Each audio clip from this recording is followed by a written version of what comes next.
welcome everyone back to The Total Life with Liz. I'm your host for this evening. We're actually shooting from Montreal, Canada. I'm here with an amazing friend, a credible individual, Tommy Ooze. Thank you for being here. Great to be here. Thanks for having me. And this is your home country too. Yeah, well, Canada, eh? Yeah. It's good to be back in the roots. Toronto, but it's gonna be Montreal. Yeah, it's gonna be in Canada. And you're based in Miami now, is that right? Miami, Florida, or traveling somewhere around the world. Yeah. Very cool. Well, you have an extensive list of accomplishments in this lifetime, and that's really what this whole podcast is about. It's knowing that you can be, do, and have anything and everything you want in life, and you are a perfect representation of that. You've seen success in many areas of life, and before I get into who you are and what your accomplishments have been, what is success to you? What does that term mean? It's a throwaway term Great nowadays, question. isn't it? Huh? I mean, success is the progressive realization of a worthy ideal or worthwhile dream. You know, we've both heard that definition. I've heard it from multiple people.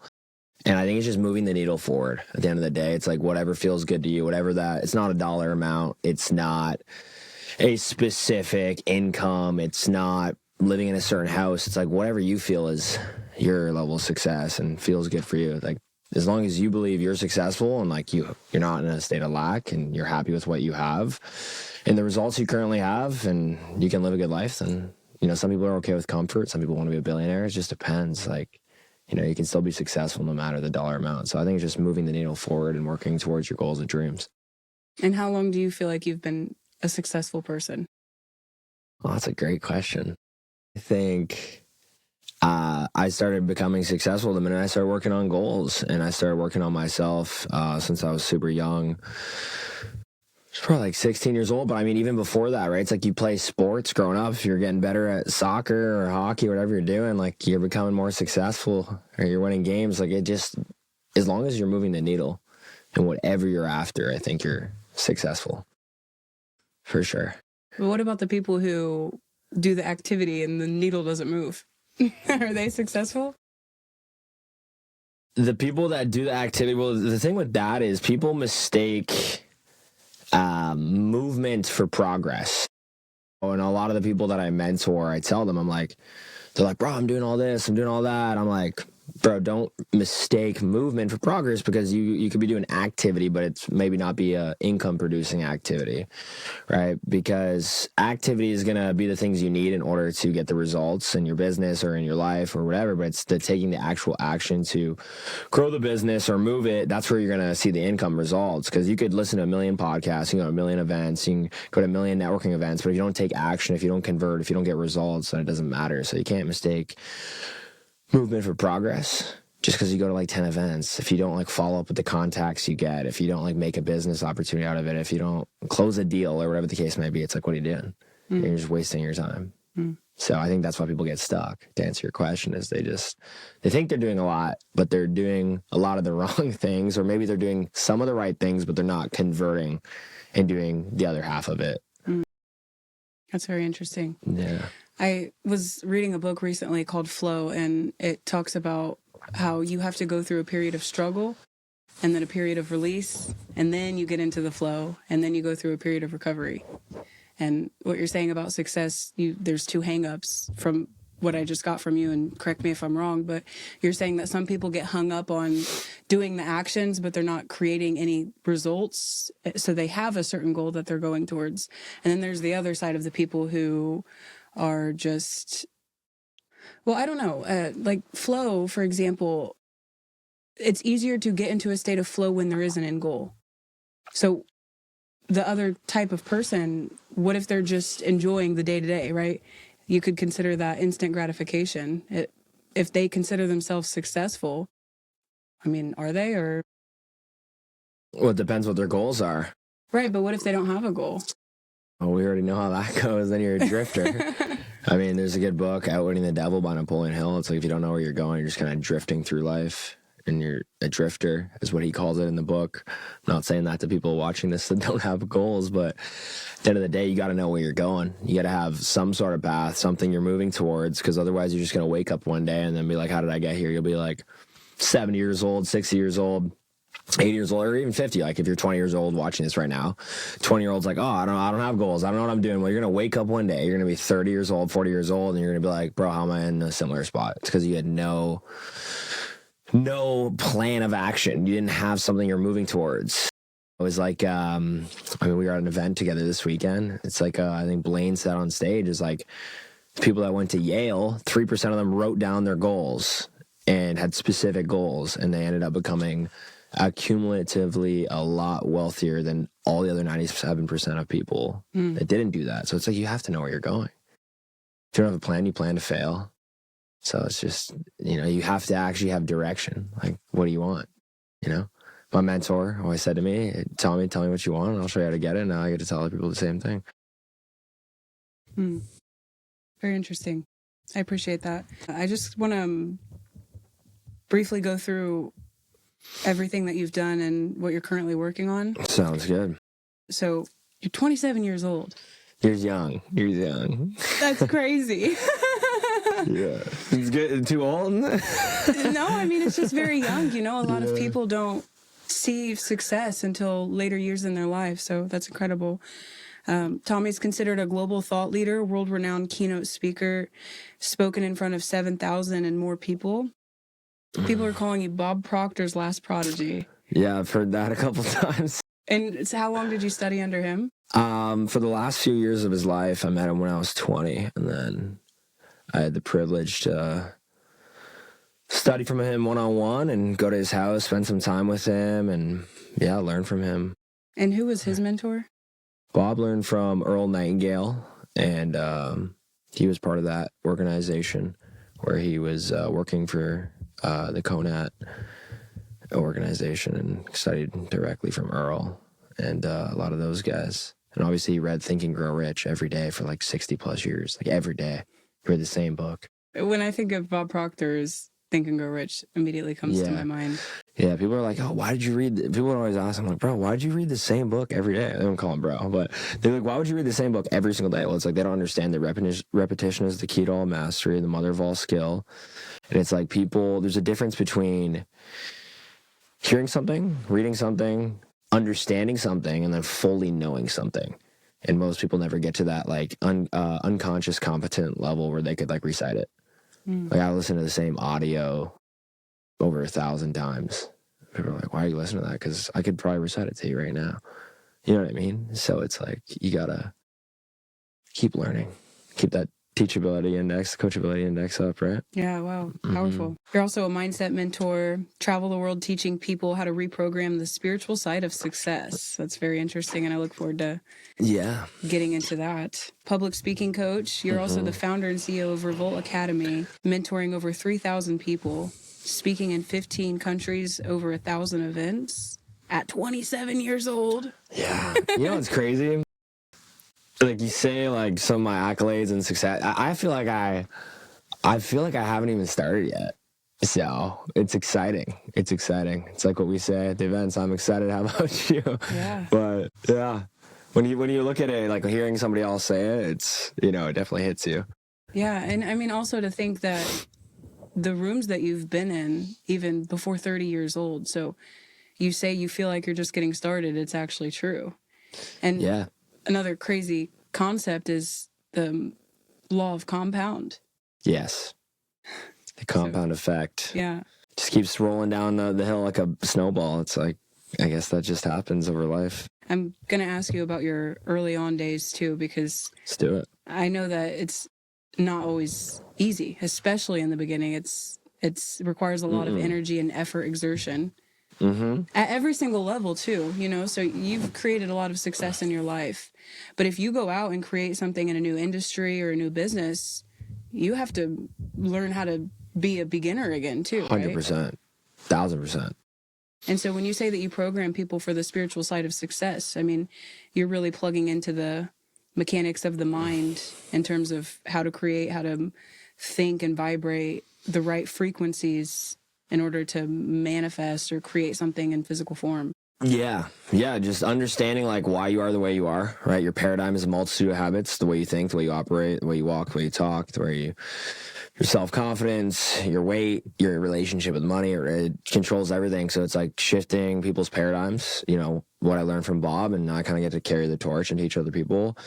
And obviously we learned a lot of the same principles, you know, in the other community we're a part of. And yeah, it's, I think people just don't really know. Like, if you go up to the street or go up to 100 people, like Bob used to, we used to talk about this, he'd be like, go ask 100 people, like, you know, why do you work? They're like, I don't know, everyone else works. Like, people don't even know why they do certain things. It's like, most people don't have goals. Like, I guarantee if you went downtown Montreal right now, hey, what's your goal? I don't know, go to the hockey game tonight. Habs are playing, it's playoffs.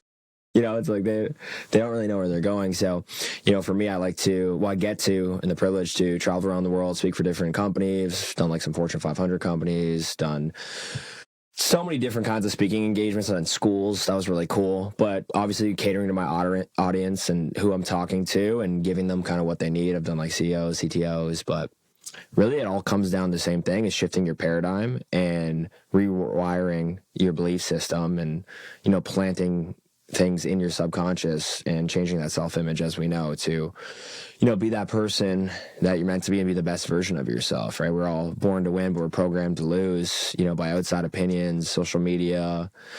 And obviously your parents play a huge part in it, right? Like, you know, you like the same food, right? Like, do you like spicy food or like seafood? Yeah, it's okay. Okay. So for me, I love spicy food. My dad loves spicy food. So it's like paradigm was formed. It's like from the age of 7 years old, you know, we can't really do much. You know what I mean? Like, our subconscious mind is like wide open. You know, if you get told no 10,000 times, no, don't do this, right? Bad Liz, right? Bad Tommy. It's like, that's why people have like low self-esteem, because they weren't programmed to win. You know, they're around negativity, and when people aren't aware of it, like, that's why people just get raised and they're like their parents. And it's like, you know, for everyone back home, don't go yell at your parents. This is why I am the way I am. But yeah, it's just about being grateful for where you are and then taking the best and going and change it, right? Anyone can do the work. Like, you can do have whatever you want in life. You just got to make the decision to go do it and then go after it and do the work behind it. And when I say the work, I don't mean the physical labor work. I mean the physical work on yourself in terms of your mindset. Because once you get this right, you can get everything else right. Yeah, I get to travel around and speak in different countries, different places, different companies, different events, and teach people that, and kind of give them the foundation they need. That's powerful. Mm-hmm. What you're talking about with the feedback from the parents, it's reminding me of, I have a really great friend. She's an amazing mother. She has a very different teaching style than the average person on the planet. Kids, when they're growing up, they learn that their point of reference in terms of feedback comes from external circumstances. Yeah. So, like, for example, you put your hand on a hot stove and it's hot. You learn not to put it there, right? Yeah, it's a good test. Yeah. Or so you go to school and you get a certain grade and it's an A+, but the kid could potentially hate the subject, right? So then he goes home and he shows his parents, oh, I got an A. And the parents are like, great job, great job. And it teaches the kid subconsciously to seek feedback from an authority figure versus looking within, having their internal point of reference. Okay, did I feel good doing it? Like, it doesn't matter what the result is. Did I feel good doing it? It's kind of learning how to navigate what it is that you actually want. Because like you say, so many people are walking around, they don't even know why they're doing what they're doing. Just clueless. Like, yeah, you could potentially be in a job that your parents programmed you that you should be in. The average North American salary is like, what, 30 to 60 grand a year? Maybe it's a little bit higher now because of inflation. Like, you know, if you really think about that, it's like people think maybe 60K a year is good. Maybe they think $80,000 a year is good. But it's like, who defined that for you? When did that become, like, why is it good? Because society tells you it's good? Well, $100,000 a year, 6 figures is a lot of money. Why is it a lot of money? Like, when did you buy into that identity? Right? Like, okay, making, 7 figures, being a millionaire is impossible. Like, it's super hard. Well, it's like, one, as you know, you're hung by your tongue. What you say is what you get. But it's like, the identity is the most interesting part, I think, in the paradigm is like, why do you think that way? And it all comes back to their paradigm. And it's just about shifting that in order to change their beliefs. And then that's when things change. And can you explain to me what paradigm is. I've heard the term. So as I was mentioning earlier, it's like your multitude of habits. So it's the way you do anything in life. The way you talk, the way you walk, the way you see yourself, your self-image. It's your confidence. It's your relationship with money. It's your relationships in general. It's like whether you like seafood or spicy food, it controls everything in your life. We're habitual creatures, right? Yeah. We're spiritual beings living a human experience, ultimately, right? Like, we are not just our body, right? I'm not like we're not going to go into work and be like, Am Hand is going into work today, or, you know, it's like Tommy's going into work today, but I'm not even Tommy. It's like, you're not even Liz. We're just spiritual beings living a human experience at the end of the day. This is our body in this lifetime, but, you know, whether you believe in past lives or not, I know you do, but to someone watching this, it's like, you know, it's like we've been here before, you know, and that's a whole nother deeper topic. Which I'd be so happy to go there. But... we can go wherever you want. We can go into whatever you want. And so paradigm is the ego. Is kind of... It's just like how you are. It's like controls everything in your life. Like, for example, like let's say you're at, I don't know, dinner and you're like, oh, this is expensive. Well, why is that expensive? Because it's your paradigm. It's like you were programmed to think that was expensive. Or like, I don't know, the way you walk. Let's say you walk slouch. That's your paradigm. Or the way you communicate. If you're quiet, that's your paradigm. It's if you like spicy food, it's your paradigm. But you can change it. Like I used to, I don't know, like a simple one, but like I used to not like a bunch of different foods, and now I've trained myself to like all the foods. You know, before I was like against tomatoes. Tomatoes never did nothing to me, but now I like tomatoes. But like it's a very simple one. But then it's like also it could be your weight, right? You know, someone could be like, I want to lose a lot of weight. I want to be this person. And then it's like they can change their paradigm and become that person. That's why you see people like do transformations and stuff. So it controls everything in your life. It's not it does control your ego for sure, but it's everything. It's not just one thing. So it's just shifting the paradigm. That's what I focus on teaching. That's very interesting. And so it makes sense why you're focused on the spiritual side of success, because you're using the reference point from the self, from the spiritual essence that somebody is. Your self-image, law of vibration, law of attraction, having goals, like it all encompasses together. Self-image, you know, it all falls under a similar umbrella. Tommy, this is a perfect segue. I want to hear about where you come from. What were your beginning days?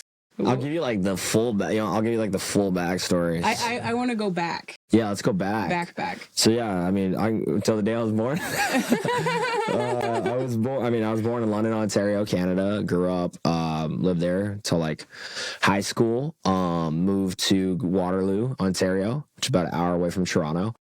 And moved there and had to like restart my whole life because my parents moved there for like their business. And I come from like a good family, amazing parents, hardworking. I mean, my dad was like a Turkish immigrant, came to Canada with nothing, met my mom, and you know, here I am. But I have good parents, hardworking. So the reason I share that too is because, you know, this goes back to what we were just talking about. It's like your paradigm. It's like I get certain things from my dad and certain things from my mom. So like, and I in both, like ultimately, collectively, you are who raised you and what you're around. But yeah, just come from normal beginnings. Had to restart my life when I moved to Waterloo. So that made me like super independent because it's like moving around. That's probably why I travel so much too.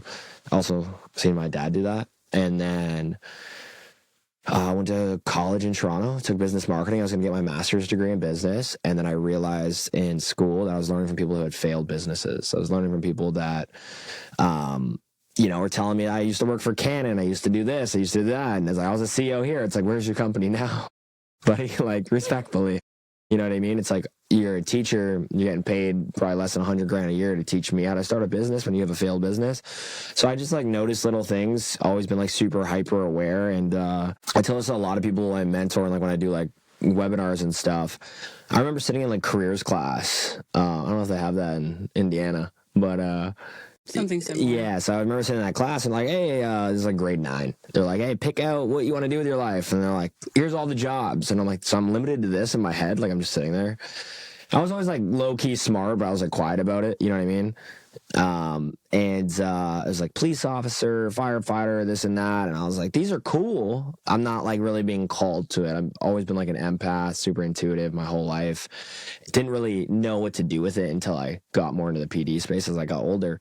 But I was like, nothing of this is calling me. Like, I mean, respectfully, Like, I'll just be really raw and real today. Like, I mean, like, I was looking at like the income for, I don't know, a police officer. I was like, bro, I don't want to sit in a cop car and get paid $70,000 a year and then just do that for 40 years. Like, I just feel like, I mean, nothing's wrong with that. By the way, I'm not like don't come after me, please. But, I mean, if that's somebody's dream, then yeah, dream. That's fine. Yeah. That's completely fine. I guess I just always had really big dreams. Like, my biggest, I think we were talking about this at lunch the other day, but it's like, my purpose, I feel like, is to just leave the biggest dent in the universe as possible and impacting people and helping people change the way they think in order to change their life, make more money, have the best relationships. And yeah, just kind of like Jim Rohn did, Bob Proctor, and a lot of my mentors like Tony Robbins and stuff like that. So to kind of continue the story, I graduated from college. I got into like DJing. You know, I was partying all the time. What'd you graduate for? What business. I dropped down from a master's to 2 years. So I graduated at 20. Throughout that, I was like partying all the time. So I was like going out on Wasted Wednesday, Thirsty Thursday. I like to call Fridays Figure It Out Friday because everyone's just trying to figure out. What was Tuesday? I don't know. I just think of Toonie Tuesday or KFC. I don't think I went out too much on Tuesday. But after that, I was DJing and stuff. So that's when I got into music and I started falling in love with music. I've always loved house music because it's super high vibrational, like the frequencies, depending on which kind of house music you listen to. Stuff I listen to is like feel good now, get you fired up. Bob would always say, like, put on a good piece of music and jump around. You're going to feel 10 times better if you feel like crap right now, like, at home. I tell everyone to go do that. You'll feel really good. And it's just like getting in a sauna or cold plunge, like feel good now. But I was DJing and then I graduated and, it's funny, actually. I accidentally got into network marketing. So I haven't told this story in a long time. But I was in college right before I graduated and I was sick. I had exams, I had papers. My mom was like, came to visit me in Toronto because I had like my house there with my brother. And she was like, oh, Tommy, like try this oil. I'm like, what do you mean oil? She's like, it's an essential oil. Like, there's like different kinds. There's frankincense, there's peppermint, there's lavender, there's this and that. She's like, try this blend. It's called On Guard. I was like, okay, cool. At first, I was like, nah, oils are for weirdos. And then I tried like Neocitrin, NyQuil, Dayquil, all that, like, stuff that doesn't work, that just like masks it. And I was like, hey, give me the oil. I tried the oil. It was like Jesus put his hand over my body and I was like healed the next day. So it was like an immune boosting like oil and you could like take it internally. And I was like, well, this is crazy. And then I was able to do my exams and then graduate a couple weeks later. But in that time, I was so fired up. I always say to the people I mentor, ignorance on fire is better than knowledge on ice. Because I'd rather work with somebody that's like more fired up than somebody that says, I know it all, but then you get no results. That's a really good quote. Yeah, ignorance on fire is better than knowledge on ice. 100%. Say it one more time.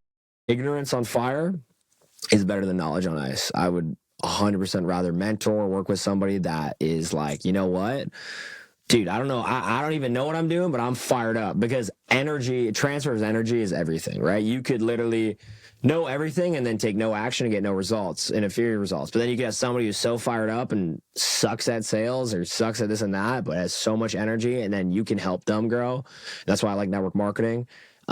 It's amazing. So I was just excited about it. I started naturally telling people about the oils. And then I was like, you can get diffusers and kits. And my mom was giving me all these oils. I'm like, this is awesome, man.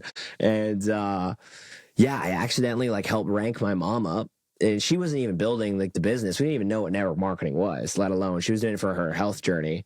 And, her, what they call upline was calling her and was like, yo, you're about to hit $2,000 a month. What are you doing? And I had ended up like selling kits, $500 kits to like all my roommates, all my friends at college. But I didn't know it was sales. I was just like, yo, you should get oils off my mom, dude. They're unreal. Like, and then they come over and I like give them oils. And then like I was naturally like going through the sales process without even knowing what I was like your mom was doing. Like... No. She had no idea. She wasn't building it. She was just like a customer. Like she was not referring people at all. But she knew you were selling them. No, I would tell her, but like she didn't know that like she could make, like she kind of knew she could make money, but she didn't know she could make money. So anyways, I go sit down with the girl that got my mom into it. And she kind of broke down the business. I fully didn't understand it. It was like a lot of moms and it was just like me at like 17, 18 years old selling essential oils. And I was like, yeah, I don't know if this is for me, but I did it for a little bit. It's crazy. My first ever home event was with my mom at my parents' house in my living room. No one bought a single thing for me. My cousin actually put peppermint oil in his eye and it like threw off the whole event. But that was like a great foundation. And then when I graduated from college, I realized like selling oils was not like my journey and that. And I got a 9 to 5 in business marketing. I basically ran an entire company's marketing department, just me. They didn't really need anybody else because I'm very capable. And I was doing like graphic design, web design, all this stuff. And then I just hated having to ask someone, hey, can I go to the bathroom? Mm. Can I go eat lunch? It's okay if I get up and get a coffee for 5 minutes. And, I wanted to get in a point in my life where I could do what I want, when I want, with whoever I want, because time, money wasn't an issue. I just didn't have a vehicle. And when I say vehicle, like a financial vehicle or an opportunity to get there. And I was like, I need to find something, man. I would literally sit in my like cubicle with my coffee and I would not be working. And I would be like Googling how to become a millionaire, how to make money online. Because I think at the end of the day is like ego is like stands for edging God out, right? And it's like, I've like always been the most curious person, the most coachable person. Like I ask a million questions. I still do to this day, especially to people that, have the results that I want, because you don't know what you don't know. And there's always something you can learn. So anyways, trading kept popping up and I'm like, okay, I'm not like excited about trading and charts and graphs, but what excites me is like, I like my favorite movie is The Wolf of Wall Street. I'm like, these guys are crushing it. I was like, I need to learn about this thing. Didn't realize there were so many different kinds of markets at the time. I just knew stocks. I walked to the bank after work one day. It's called Scotiabank. I was like, hey, I want to learn how to trade. They're like, download this app. No education, no path, no priority, nothing. And from there, I kind of just like gave up on it. It's crazy though, bringing it back to the beginning of my journey. When I was 16 years old and this I got into personal development, my parents, shout out mom and dad, took me to Tony Robbins.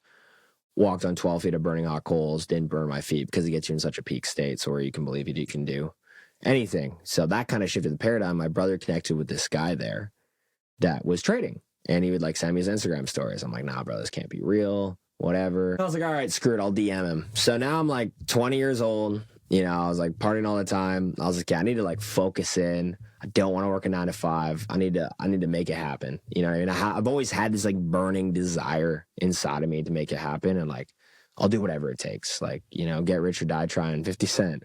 And I remember getting on a Zoom call with this guy in Miami and he was making like 10 grand a month at the time and residual income. And that's like top 1% of network marketing, which is pretty good at the time. This is like 7 years ago. It's crazy how time flies. Mm-hmm. And back then, 10 grand a month is probably like 25 grand a month now, I would say. I was like, dude, teach me how to do it. Like, I was like, I got a credit card and a dream, man. He's like, sign up. And I was like, all right. So I signed up and I was a broke college kid and, I signed up, busted and disgusted. And I was like, hey, let me learn this thing. And I wanted to learn how to trade. So I started learning how to trade.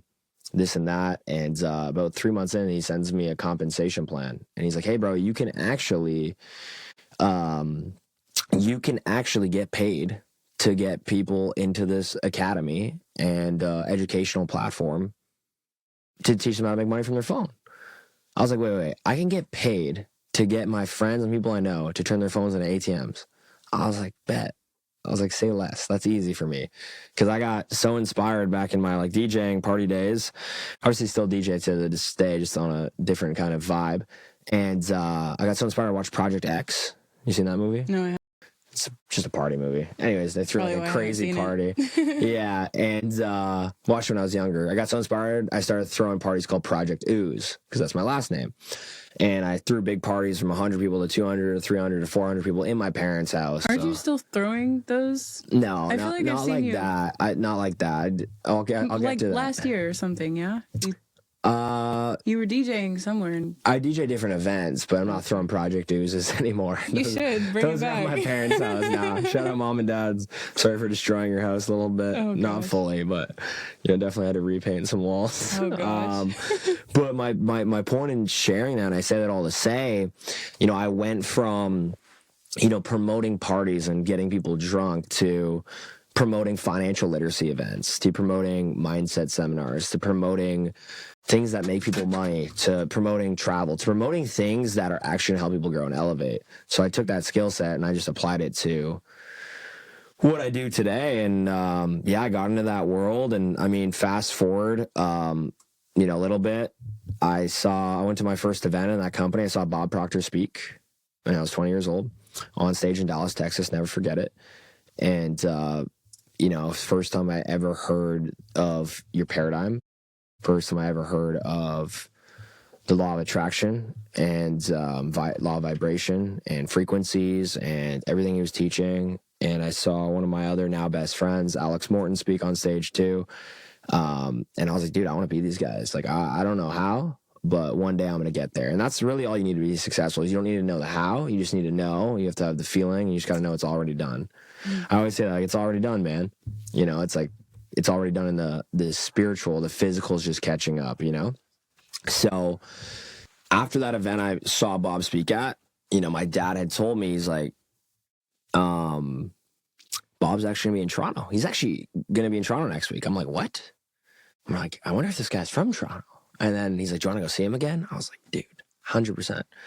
So went to Bob's event in Toronto. Found out he lives in Toronto on like freaking Proctor Avenue. And he would never move. I didn't know that. He would never move because his street was named after him. After him, yeah. I mean, I would do that. Like if there's a Ooze Street, I'd be there. Yeah. But, I mean, but everyone would know where I live, but it's all good.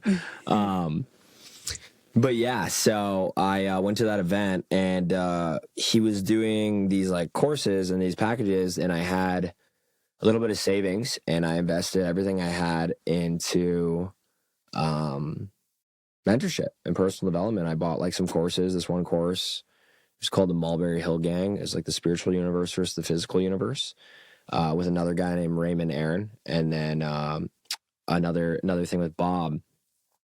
So many stories with Bob, but yeah, I ended up not even meeting him yet. I just bought these courses. So I spent like every dollar I had, and I always say the best investment's in yourself. You know what I mean? Bob taught me this. He said, every dollar you spend on yourself, Tommy, you're gonna get 30 back. So whatever you invest, just multiply by 30. I'm like, bet. So I've now invested like hundreds of thousands of dollars into courses, events, mentors, you name it. You know what I mean? Because that's the best investment at the end of the day. If you invest into you, it's gonna come back tenfold as long as you take the right action with effective execution. So, but yeah, to continue the story, I basically went to this first event, and crazy. This is actually how I met Bob Proctor. I didn't tell you this yet, did I? Mm-mm. So I was walking into the Marriott and Airport Hotel in Toronto. I'll never forget it.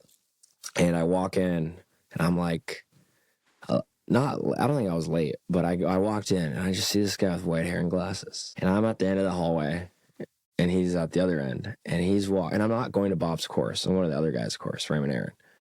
Just so you know. And we just start walking like this. And then, like, we get here, and then we just stop. And it was like the universe, like, colliding, and, like we just both stopped, like you know how you like just say hello to people and like keep walking, but like we both just stopped, and then he's like, I'm Bob Proctor, and I was like, Tom Hughes, and I was, you know, it's crazy. I didn't dress the way I dress today. Like life was a lot different back then, and that's when I met him, and he was actually teaching a course right beside the course I was taking. But I started going through that other course. You know, I came up with the idea for my book, and I was like, I want him to forward my book. And this is before like he really took me under his wing. And this is kind of a part of the story. So it's lunchtime, and I had like multiple chances to ask him to forward it. I was just nervous. You know, I just met Bob Proctor. I just watched him speak twice. You know, I was like, 20 years old.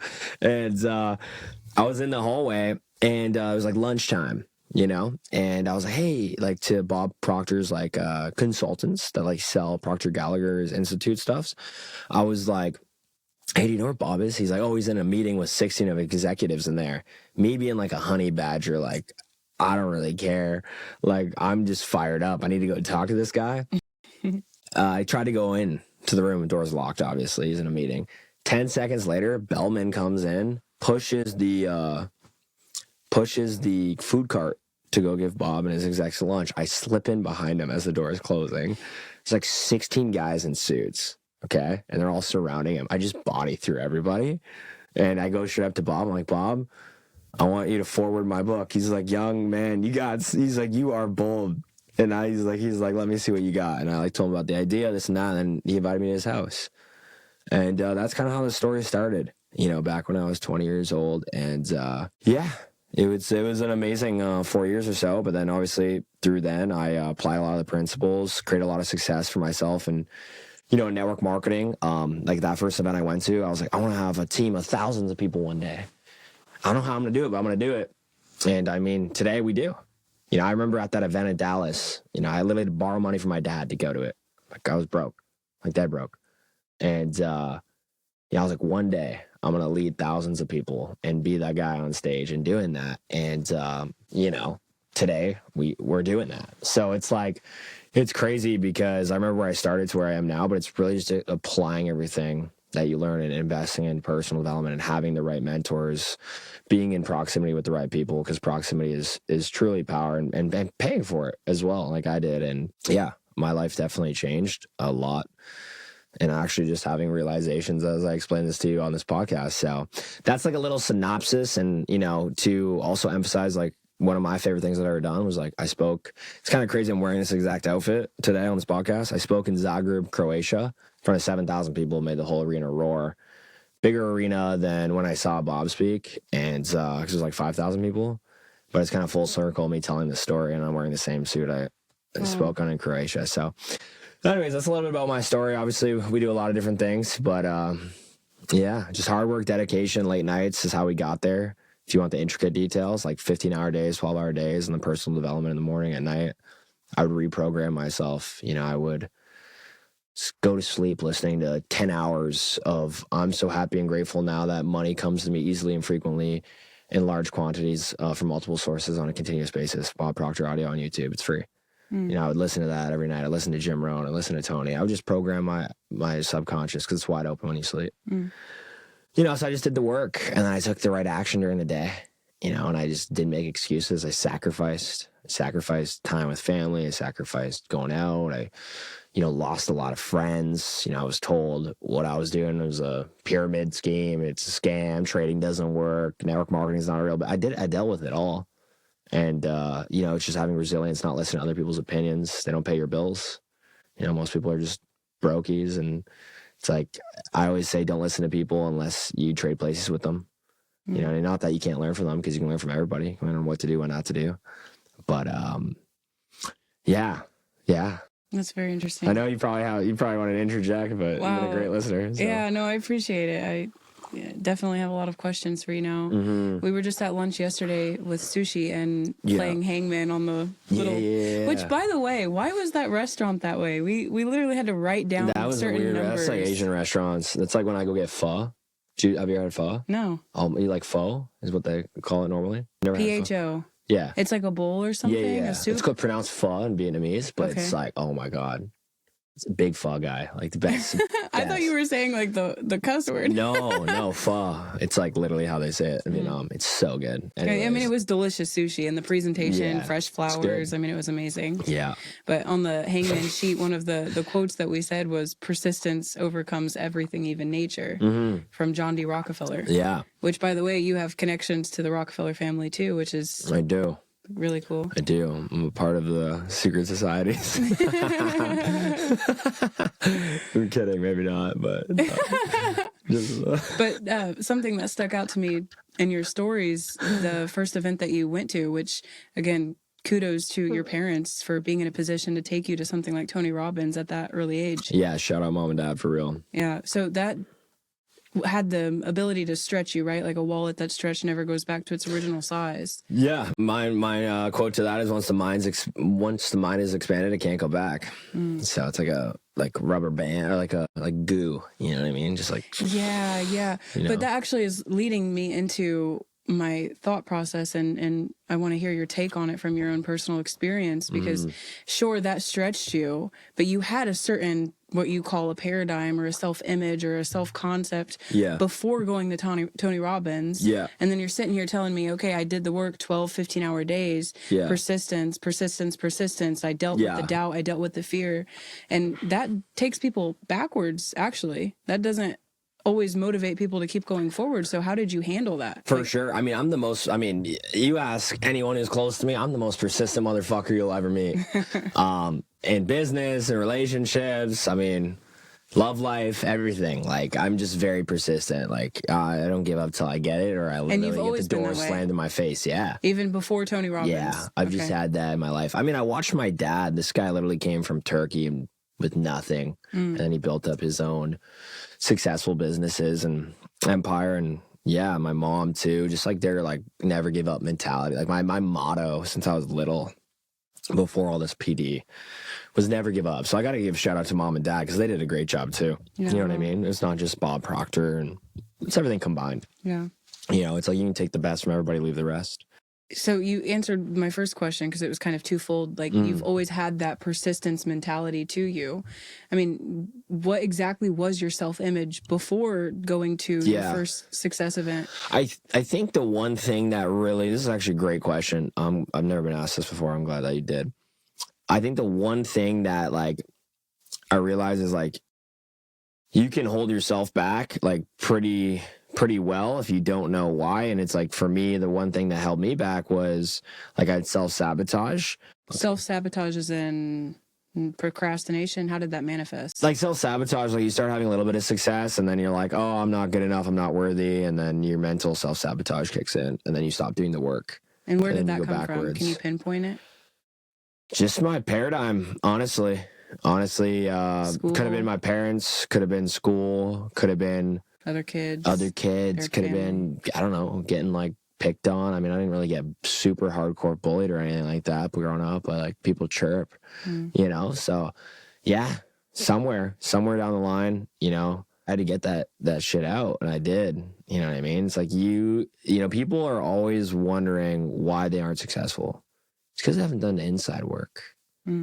Like you can be whatever you want. You can change yourself. Like life is truly like a video game. You can level up your character whenever you want. You just gotta decide, and it's like you can go to the next level. But you know, you gotta figure out what's quote unquote wrong or what you need to work on. And most people don't reflect, right? Most people don't have self-realizations. Most people don't sit down every year and go, how can I get better? How can I be a better person? What can I do better? How can I be better in this area of my life? How can I be a better mentor? How can I be a better leader? People don't even know their own blind spots, right? Because there's a good saying, you can't see your own blind spots. You know, it's like, that's why mentorship is key. But everyone wants to be a mentor or be mentored until it's time to get mentored. And then people don't really know what it takes to be a good leader, I think. I think it's a lot deeper than people think, but I just worked really hard on myself. Like I was like, I was just like, I need all the information. Like, give me it all. Like I would go to this course, that event. Like I'd just invest money here. Like whatever I can learn, whatever audio, I'll listen to it. Like that's how I was like every day. Like I was not a personal development junkie because I'd actually apply everything I learned, because knowledge is not power. Applied knowledge is power. Like, you have to apply what you learn. Otherwise, there's no point in learning it. That's very interesting. And I want to talk about where you are now. Yeah, let's do it. Because you're building businesses. Yeah, we are. So you have the know-how. You have gotten to a certain degree of building up not only your mindset, right? Yeah. You've been building your mindset for the last, 7 years? 6, yeah, I mean, since I was 16, I mean, my parents, since I was born, then. Let's just call it, you know? Right. But, like, we're, like, intentionality, I would say, like, all in, 20 years old, starting, like, probably 16. But I always had a good mentality, like, persistence, very resilient. I've lost my income, by the way, many times. Like, my first time I made 6 figures, I lost it just as quickly. I spent it just as quickly. Well, it's better to lose 6 than to lose 8 later on. For sure, but I'm saying, like, most people don't share that. Most people just talk about, like, because I'm a millionaire, I'm successful, I'm this and that, but it's like, bro, like, it's not relatable. You know what I mean? Yeah. Like, there's no difference between me and somebody else. Like, it's just, like, the size of my dream, work, ethic, time, and being in the right opportunity. I think that plays a huge factor. Most people don't have opportunity. And that's why I do what I do, and that's why I do some of the businesses I do we're about to talk about. So, yeah. Wow. Okay. And so the organization that both of us are a part of, there's a basic concept called the training balance scale. And 99% of all creation, manifestation comes from the way that you think, the way that you feel, the thought process, the mental processes behind the action. That's where the actual creation is coming from. And only 1%, or call it 10% if that makes you more comfortable, comes from the physical actions of doing what you're doing. But like you said, ignorance on fire is better than knowledge on ice. So applied knowledge is the power. It's not actually the knowledge in and of itself. And success, like you said, is like 95 to 99% spiritual. It's like you're talking about a book called Flow. But it's like if you're in flow state instead of a force state, like it works The out action a lot better. is natural. It's easy, and things just come to you. Like, honestly, before I like knew everything I know today, I was forced. Like, I was like, let's go put people in, like sales mode, Wolf of Wall Street, like going crazy. But now I'm more like flow, more chill. But I still have that like fire. I'll bring it out, but in a different way, you know? Yeah. Yeah, because you don't know what you don't know at the end of the day. There's always another level. There's gonna be another level for me. I always say my best talk. If someone says, "What's the best speech you've ever done?" It's the next one I'm about to do. Because you're always getting better. If you're not growing, you're dying. So. Do you know who Jason Mraz is? I think I've heard the name. He's a singer. Yeah, I think so. He has a song called "Have It All." Okay. And there's a quote. You might have to sing it for me. You don't want me to sing it. You don't want me to sing it. Yeah. But he says in the song, "May the best of your todays be the worst of your tomorrows." It's a good quote. Yeah. It's a good quote. Yeah. And I want to pick your brain on systems in general. Okay. I want to hear what you're building and how just how you apply systems. Okay. Because it sounds like everything that you've done so far is systems. Tommy, you're using systems to build your mindset. Mm-hmm. You're scheduling your days, planning your work, and working your plan. Yeah. Well, first tell me what businesses you're building. Okay. So, obviously CEO and founder of Revolt Academy. Basically, I mean, the word revolt, to give some context of why it's called that, it means going against the grain, doing something different, right? Like a war or an army revolting, or, you know, people revolting up against like a government. I think it's just like basically going against the rat race, like the Matrix, the 9 to 5. I'm against like people working for $18 an hour. You know, it's like the quote we were talking about, the Rockefellers, right? Which I know some of them. And, you know, Johnny Rockefeller said, you know, I don't want a nation of thinkers. I want a nation of workers. I need employees for my business. And when I came up with Revolt and Revolt Academy, I was like, dude, it's like helping people escape the Matrix. Like, I was talking about that before Andrew Tate came on social media, you know, like 7+ years ago. So, he's an interesting persona. Yeah. I think he's got some great stuff, though. Oh, yeah. You know what I mean? He's definitely helped a lot of young males and young men out there. Yeah. Revolt Academy, what do we do inside of it? So I focus on mindset coaching, obviously. I teach sales, leadership, affiliate marketing, network marketing, how to build a business, create a residual income, right? And residual income is doing work for a period of time and getting paid off that work for the rest of your life. So imagine working like 3 to 5 years on something, or even a month on something, then getting paid off it over and over and over and over again. Like Drake gets paid every time we listen to God's Plan, right? So, been able to teach other people how to do that. You know, I've created a lot of success stories, help people obviously earn, you know, multiple 6 hit figures, helps produce some millionaires, and just help people quit their jobs, man. Like, you know, I've helped my family, like soon to be family, quit their jobs. Like my brother's girl, you know, she used to work at Aritzia full time. I'm sure you know Aritzia. And now she just does what I do. She's crushing the game. She's doing social media like you. Like, she's killing it. She's making money from her phone. So we teach, we have a whole academy as well. We teach day trading. So we teach financial markets of foreign exchange, Forex, trade gold, crypto. We have a whole free academy, actually. It used to be paid. But we have about 4,000 members in there, and scaling that. Goal is a skill that's like 10,000 people. And inside of that, we create strategic partnerships with the best companies out there. And then I had the opportunity of helping co-create a VIP lifestyle travel club recently. Mm-hmm. Yeah, you get like free trips every year. You get like insane discounts, 40 to 80% off travel.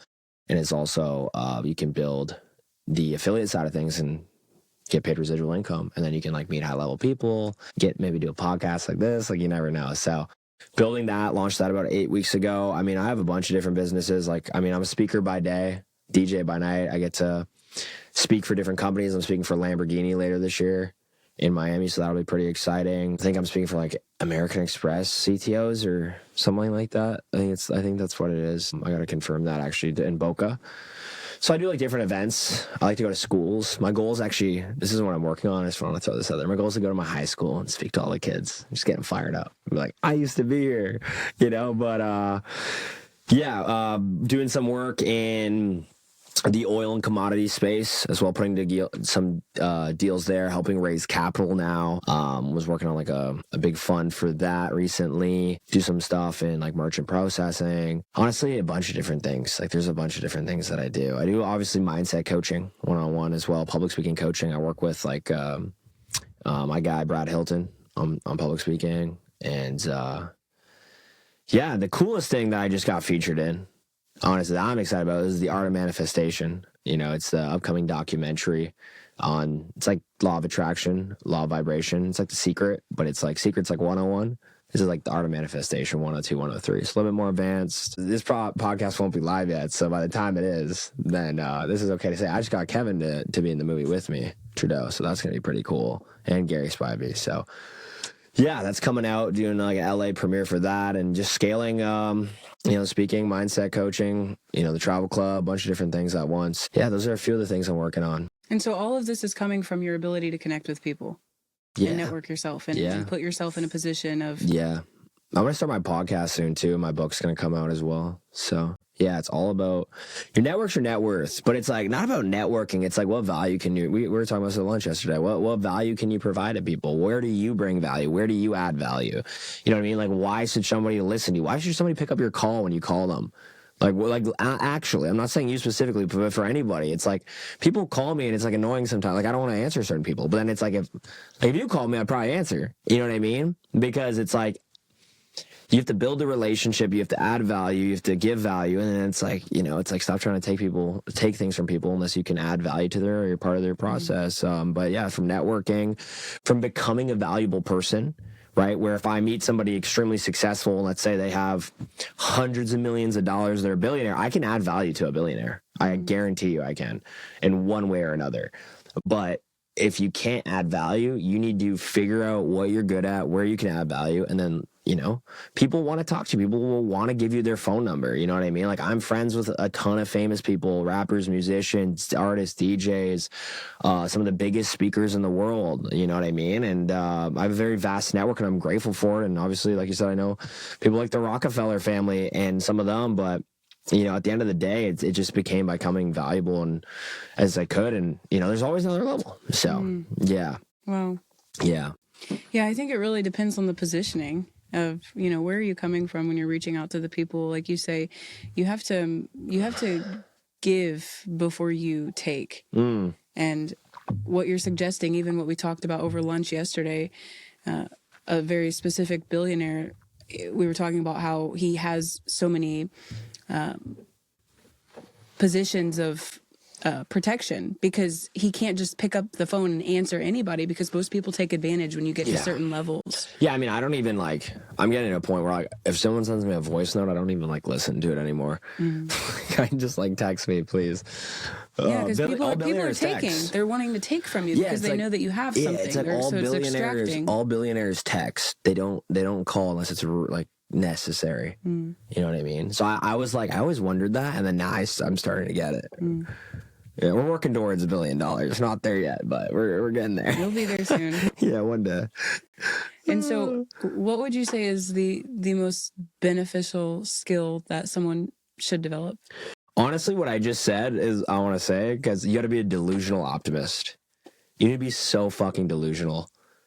You genuinely have to believe you can do it, and that's all that takes. You just need to truly believe you can do anything. We always say, you hear the quote, "Oh, you can be to have whatever you want." No, you can truly be to have whatever you want. I'm a delusional optimist, and I'm I don't know how I'm gonna do this, but one day I'm gonna do it. The next thing you know, I'm featured in 2 movies. Next thing you know, I'm hanging out with this person, or I'm with a guy I'm hanging out with Flo Rida or whoever. You just got to be so delusional you can accomplish whatever you want. You want to be a New York Times bestselling author? Why not you? You want to be a world-renowned speaker, famous DJ? Okay, why not? Why not me? You want to be, you want to have $1 billion business? Why not you? You know what I mean? Why not you? So I think we just say to someone, believe a lot bigger, a lot faster, and be a delusional optimist. I kind of want to talk more about your business, the building process of your business. Yeah, so can you tell me a little bit about that? What does that look like? Which one? So you built Revolt before you built the Elite travel company. Yes. And so Revolt was a trading platform. Yeah, so Revolt's just been it started off as a brand or a team name, and then I turned it into an illegitimate company. Yeah, now we just have strategic partnerships with different companies. So we have a free offer, free community where everyone can join and learn how to make money. and scale that. And we based it out of affiliate marketing with different platforms, because affiliate marketing is like, essentially put, you can sell somebody's product or service that you didn't create or own, and you can make money from it. And if it's a residual income and not just like a one-time deal, like, I mean, I have some brand deals, but like they're one time, it's like not really worth it, then it can be extremely lucrative. And then through that process, I teach people sales, I teach them leadership, I teach them the mindset, speaking, all the things I normally charge like thousands of dollars for. You get it for free in network marketing. Or like even my free trading platform now. How is that free? How are you getting incentive for it then? There's an affiliate side. There's an affiliate side to it. Yeah, we got partnerships with brokerages. Yeah. Okay. Yeah, you bring them money, they give you a cut instead of taking the full pie. So it's a win-win-win. You give like a customer free education, live sessions, scanners, trade signals, automation. Like, I mean, I have people making hundreds of thousands of dollars trading. Not an income claim, just a fact. You know what I mean? Like, it's crazy. Honestly, the amount of success stories, you know, it's like, I think that's why I also do what I do, is like fulfillment. Success without fulfillment is the ultimate failure. And, you know, seeing some people's lives that I've, you know, genuinely changed, it's undescribable, like what it does for you. You're like, bro, I can't believe I had played a part in this. Like, I'm not taking credit for everybody's success. It's not what I'm doing. But when you play a major impact in somebody's life, and you know that, you know, and for me, I think about it like, one day I'll be 6 feet under. You know, I just want people to go to my gravestone and be like, yo, Tommy just changed my life, or he had a hell of an impact. And there's no better feeling, honestly. Yeah, I asked you how you started Revolt. Okay, but what did the travel company look like when you started building that? Yeah, because you have, from my understanding, you have contracts with all of the hotels, or yeah. So I don't own the travel company. I just partnered with them and I helped co-create it. So I'm not like the owner of it. We have like our CEO and founder, just a part of it, and helping build it out from a network marketing standpoint as a top leader distributor. But got to put my hand on the wheel, you know, and like Jesus, take the wheel and make it the sickest thing possible. And then basically we just have it for members and Revolt, and yeah, people that want to join and travel, get paid to travel and live it up, live the good life, and get free trips, have fun, make money while doing it, and get paid to help people travel. Like, come on now. Who doesn't want to do that? I heard one of my mentors say this when I was younger. I forget who it was, but he's like, be the guy in the alley where you open up your jacket and you just got, like, you're like the drug dealer in the alley, except you don't got drugs. You just got opportunities. You got businesses. You got people to connect them to. It's like, depending on who I'm talking to, like, I really just like figure out what the person needs. Right? Like, you need more money, you need more time, you need a community, you need a network. What do you actually need? You know, and based upon that is like where I'll segue people. I'm very intentional. Like, you got to be intentional with everything you do in life, honestly. I feel like most people aren't intentional. They just like wake up and like, oh, another day. Like disoriented in their own environment. Well, the consciousness is turned off. Yeah. Well, I mean, I don't go to bed. I literally will never go to bed without knowing what I'm doing tomorrow. And if I don't know what I'm doing tomorrow, I'll stay up until I figure it out. That's great. Yeah. I mean, that's a nugget right there. Yeah. Honestly, man, like, it's just so crazy to me, like, how people, I mean, we live in a social media world. Thank God it's like certain things are becoming more normal, but it's crazy to me, like, to think, like, I didn't think like this. Yeah, I can't even imagine me not going down the path I've went down. But, yeah, I feel like just more people need the personal development. They need to get around people that have their best interests at heart, right? You are the 5 people you hang out with. You hang out with 5 bums, you're going to be the 6. You hang out with 5 people. Like, let's say all your friends are millionaires. You're bound to become a millionaire unless you're just a complete idiot. Like, respectfully. This is like to the people back home, you know? Like, genuinely. It's like you hang out with 5 brokies who complain like, oh, this pizza's $20. Okay, well then why do you think you have such a lack mindset?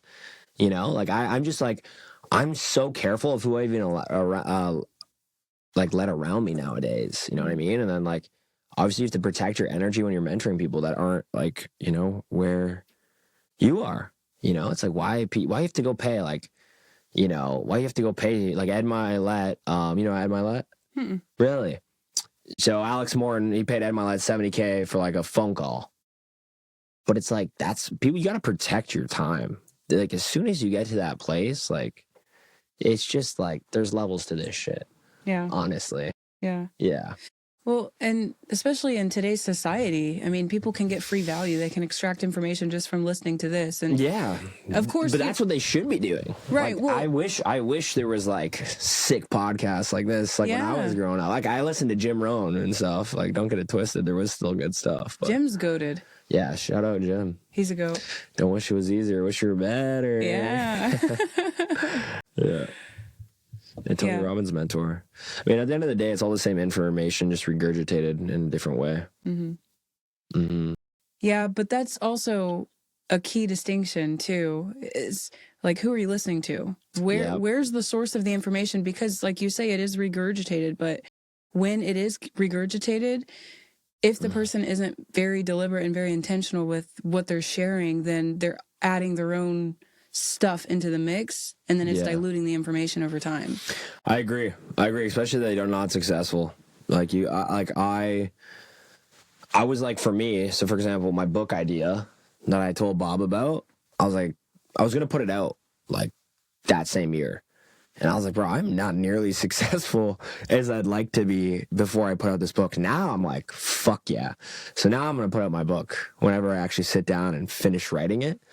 But I was like, I need to get at a certain point to put it out. Otherwise, I'm not credible. It's like how are you going to put out a book on mindset or success if you're not successful? Yeah. You know what I mean? I was like, it makes complete sense. You know what I mean? Like, that's great. Think about it. And if it hurts people, it's like, that's your ego. It's, I always say it's like cleansing you. It's like hand sanitizer, rubbing alcohol. If it stings, it's for you. It's cleansing you out to make you better. But yeah. And Tommy, where are you going? What's your trajectory? Can you see 5 years down the line? Can you see 10? Can you see 15 or 20? Yeah, I think most people overestimate what they can do in 1 year and underestimate what they can do in a decade. So, yeah, I'll be, 29, 30, 39? No, how many years? 12 years? 10, 15? Yeah, 12 What years. can you see is what I'm asking. Yeah, as we learned today, don't tell anyone your dreams. Right. You have this big dream, but the dream should be so big that it's 3, 4, 5 lifetimes to accomplish. Yeah, honestly. But I'm saying, like, in terms of palpable, what can I see? Can you see 5, Tommy 10 years? Hughes seminars, like, coming soon for sure. Rolling out some new mindset programs, some stuff like that. My own podcast. So I'm actually learning how to produce music right now. So I'm really excited about that. I've been a really good DJ for a while, but I want to put out an album just because I'm like, that's what I love. You know what I mean? Like, shit, if I was, playing at Ultra right after John Summit, I'm down. Why not? So yeah, we're working on some stuff. I definitely have some big goals, big dreams, but I'll keep those to myself. Yeah, that's great. Yeah, that's a little sneak peek, though. Yeah, great. This is like a left field question. Yeah, let's run it up. Because it's completely the opposite of... What are we going to talk about? Are you bringing up relationships or something? Well, you did I actually did a dating podcast once. It was I fire. saw it. You watched it? I watched like the first 20 minutes. Oh, you should have finished it. It got really good by the end.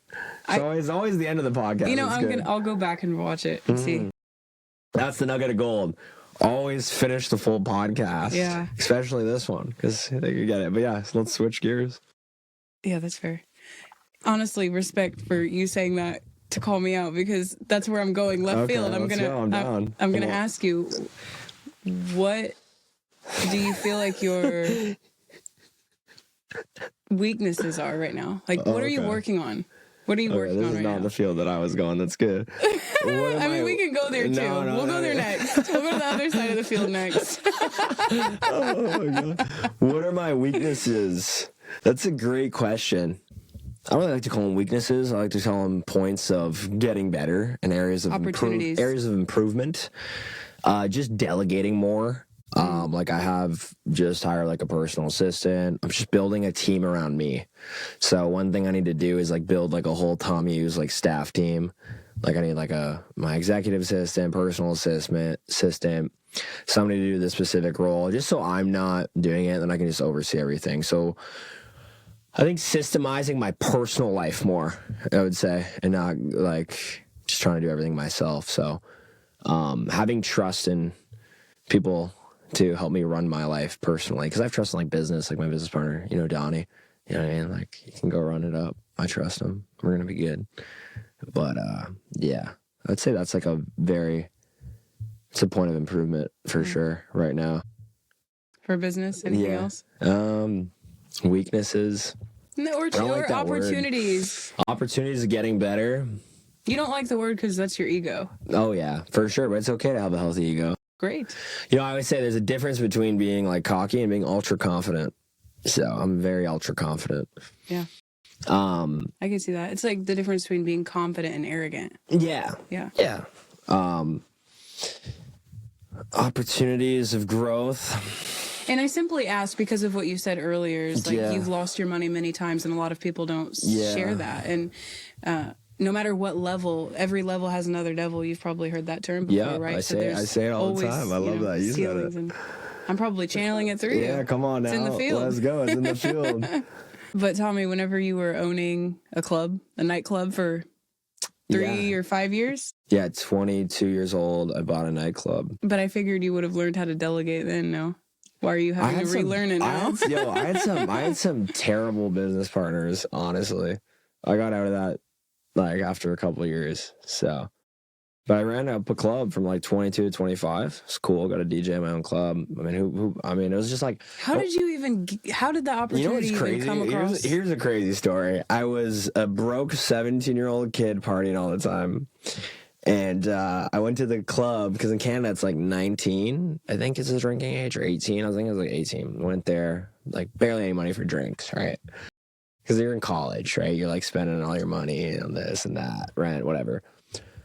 But I remember going into that club with my brother using his ID, like passed me his ID. He'd use like his health card because we have health cards in Canada. And then, don't show this to the police. But anyways, I'd go to the club, and I remember going to this one specific club, and it was like my favorite club.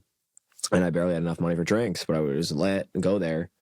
Crazy. 3 years later, I ended up buying the same club that I had no money to buy drinks in. And then I owned that for 3 years and like rebranded it. How and why did you buy it? I just always wanted to own a club. I watched How I Met Your Mother, and they're like, let's make a bar. And they're like, him and Barney, if you've ever seen that show, Barney and Ted, they're like, let's name it Puzzles. And I was like, dude, I wanna own a club or a bar. And then, the universe conspired in my favor. And obviously I'm a DJ too. So I was like, dude, I want to make like the sickest like house music club, like one specific night. It's just like house, because the city I was living in and like lived in for high school didn't have that. So yeah, and then like I would take my whole organization. We'd do like Revolt culture nights, and just like we would do events there. I did a speaking event there for Revolt. Like we did like a launch event there. Like it was like bottle service and stuff. We turned like the booths into like, and then we had like a stage for like the VIP booth, and we like made it like like I have literally reels of me speaking on stage in my club because we turned it into like events. So I was utilizing that thing. That's for really sure. Cool. But yeah, I did that for a couple. And the reason why I was able to do that was network marketing. I created residual income. I made a good amount of money, and then trading as well. And so then you just invested it to buy the Honestly, business? though, it was network marketing though. Like I remember taking that check, and I'll never forget that day, and then buying it, and with my partners, and that was like. Was that a profitable business for you? Honestly, if your club is, I'll say this: if your club is not popping Friday, Saturday, and packed out, good luck. That is a business model where you need very good promoters, and you need very good marketing, and you need to have good, margins, which there's great margins in terms of what you're selling a $60 bottle of Grey Goose for, Yeah, it was good when I was marketing it, because remember the Project X story? So who do you think was putting in 500 people on a weekend? This guy, right? So it was good when I was there, and then I sold off, and then it doesn't exist anymore. So it was good for the 3 years, for sure. So it sounds like you were partying and still successful for a while then. Well, I was doing what I'm doing now. Still, like not all the same businesses, but like I was doing network marketing and trading and stuff while I was partying, yeah. But I was more disciplined with it. Now I like rarely drink. Maybe a little tequila here and there, Yeah. you know, get some agave in me, but like very rarely, like special occasions. Just gotta keep your mind clear, honestly. That was definitely one of my weaknesses I had to cut out, because it's just like, at the end of the day, it's like, if it's not helping you, like, it's like, you got to identify what's holding you back in life. Yeah. You know? Yeah, and that's kind of a question. You're getting me personal on this podcast, man. Yeah. All of the internet's going to know. No, yeah, I'm just well, kidding. people need to know, right? Because you have to be willing to give some things up and sure. sacrifice some stuff. So For sure. I mean, what else did you have to give up? Yeah.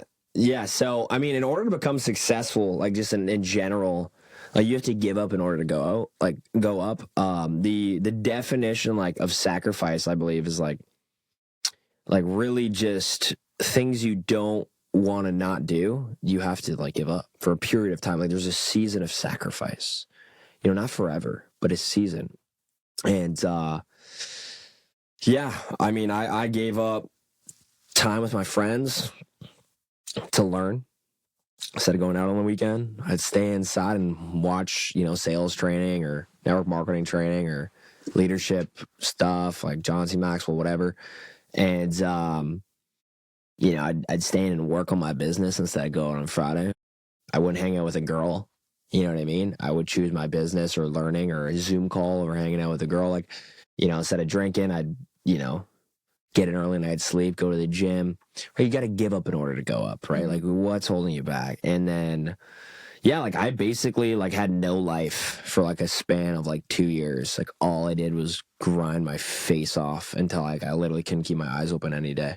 Like my calendar, I'd wake up, I'd do personal development, I'd have a coffee, and I'd go into my office, and I'd literally be in my office till midnight, other than like bathroom breaks, and I'd forget to eat sometimes. I gave up food. But you felt good? Some days, but like honestly, like I was gassed a lot of the time. But it's like you gotta have a season of your life where you just go animalistic, right? Like animalistic, like meaning you're just like a lion. You're just out there. You're just on the prowl. You're hunting. And yeah, like obviously, it's I think for young men out there, and it's like I was talking to one of the kids I mentor in Nebraska. I was telling him, I'm like, bro, you're 21. You are at the point in your life, man, where you have no responsibilities at all. Like at all. I'm like, dude, you should be doing what I did. You know? So I think you just like got to give up. Girls, you got to give up the partying. You got to give up, you know, things that aren't helping you. Video games. Like I used to play video games growing up all the time, man. I turned my mentor said to me, he said, Tommy, turn the TV around until you get to $10,000 a month. Guess what I did? I turned my TV around. I unplugged my Xbox. I actually took the TV out of the wall. Okay.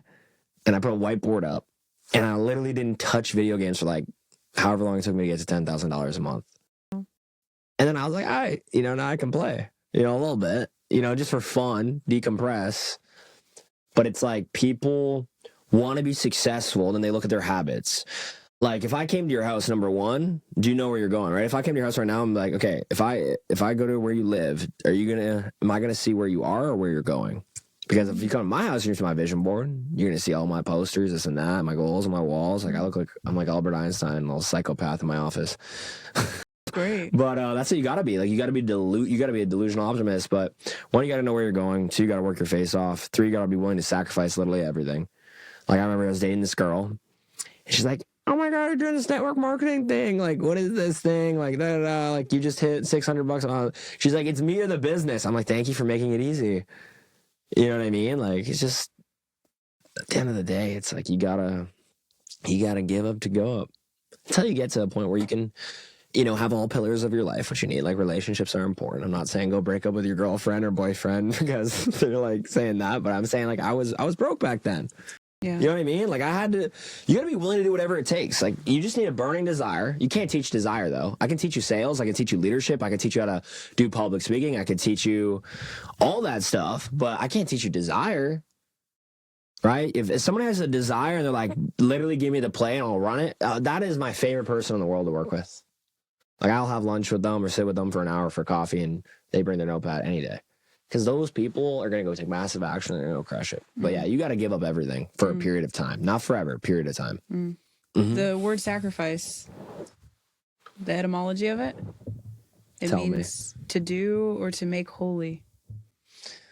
We're illuminating words, aren't we? Yeah, you know how much power is in that. Yeah. I didn't know that. I love that. So you said something that's really interesting to me. You said that you cannot teach desire? I don't think you can. So, you know the quote that's like, define what you want and get a burning desire for its achievement. Yeah. Okay, get a burning desire for its achievement. How do you get a burning desire?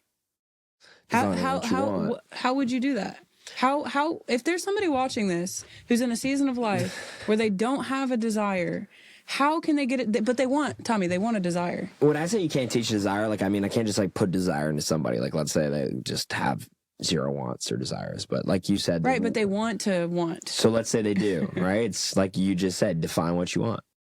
Because when you're passionate about something, when you're fired up about something, that's when you can like plug it in. Like I always just had this desire in my chest, and I had no idea what was going on. I just felt it in my body, and then I like got into a business, and I was like, dude, I can just apply this, get to, go hit to these levels, and off to the races. You got to have a goal, you got to have a dream, you got to have, and just define what you want, and then your desire will come out. But for some people, like, I mean, I've met people that just don't have a desire, but that probably goes to your point. They just don't know what the hell they want. And then they're just a drifter, and their pineal gland is probably extremely calcified, and they're probably eating too much McDonald's, having too many Big Macs, drinking Coca-Cola, whatever, right? Like all conditioned activities. Yeah, it's like you gotta like, and then that's another thing, like health. I mean, we could talk for hours, but it's like you gotta take care of yourself. Mm-hmm. You gotta keep this thing right, man. Mm-hmm. Imagine I ate McDonald's. The guy, you saw that movie? The guy that ate McDonald's every day, didn't he die? I didn't. Yeah, he did die. He died? Yeah, he from died. Doing that? Yeah, like shortly after. Really? I think he got like cancer and died. Wow. Yeah. So you got to take care of your health is wealth. Well, Tommy, this has been great. Thank you very much for coming. It's my pleasure. I definitely had fun, for sure. Yeah, there's so much more that I could ask you, but I appreciate your time. And I might have to come back for the 22nd or 222 episode. Yeah. And once you bring back your Project Ooze.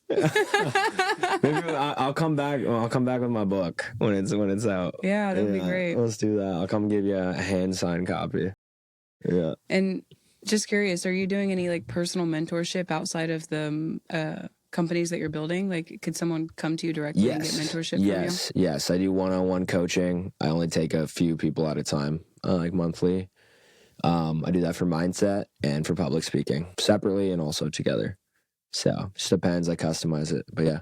And where can everyone find you at? You can connect with me at Tommy_Ooze on Instagram, Tommy Ooze on YouTube, Tommy Ooze on, basically all social media. It's TOMYUZ. Like a mini Uzi. Your last name's really unique. Yeah, just 2 letters. Turkish? Yeah. Turkish. Shout out the Turks, man. Is it a common one there? No. My last name, I was talking to this Turkish guy actually in Montreal, and he was like, so your last name is like the old, like from like the... What does it mean? Old Turkish. That's a great question. I'm going to ask my dad that after You've never activated and illuminated your last name? Honestly, I'm going to do it tonight. I'm going to do it right now. Hold on. Yeah. No, it comes from like Old Turkish ooze. Because like my great ancestor was like a sultan. And like a... What is a like sultan? A king. Like a king. Oh. He was like a king in Turkey. Sultans have like 18 wives though. So that's kind of crazy. Really? Yeah. Back in the day. You got it? Strength, might. Counsel or tall. Counsel or tall? Counsel. Mm-hmm. Like COU. Yeah. Counsel. Welcome to my council. Strength. I like that. Yeah, that's cool. It's a powerful name. Associated with the biblical land of Uz. Ooh, I want to land. There you go. You were talking about Bob Proctor having a street. Yeah, I need the land of Ooze. The land of Ooze. I just got a new... Wow. I just got a new dream. There you go. Dream weekend. Dream big. Land of Ooze. Put it on your board. The land of Ooze. Who wants to come to the land of Ooze? You guys are all invited. I'll be there, yeah. All right, we'll get like a amusement park going. And a Ferris wheel roller coaster. But no, that's where everyone can find me. Appreciate you having me on. This has been amazing. All right. Well, I definitely feel enlightened after speaking to you, Tommy. Thank you very much. I got a lot of nuggets of gold from you, and I'm sure everybody who listened in did too. I appreciate you having me. It's been fun. It's been really fun, and I look forward to the next one and hearing about your book. Yeah, I can't wait. I'll have to come back. I'll have you back. I already have my list going for another questions. Let's go. And everyone who's watched, if you enjoyed this episode, hit the like, subscribe, follow button, leave a comment down below. You can connect with me on Instagram under Elizabeth Shawla, and I look forward to seeing you on the next one.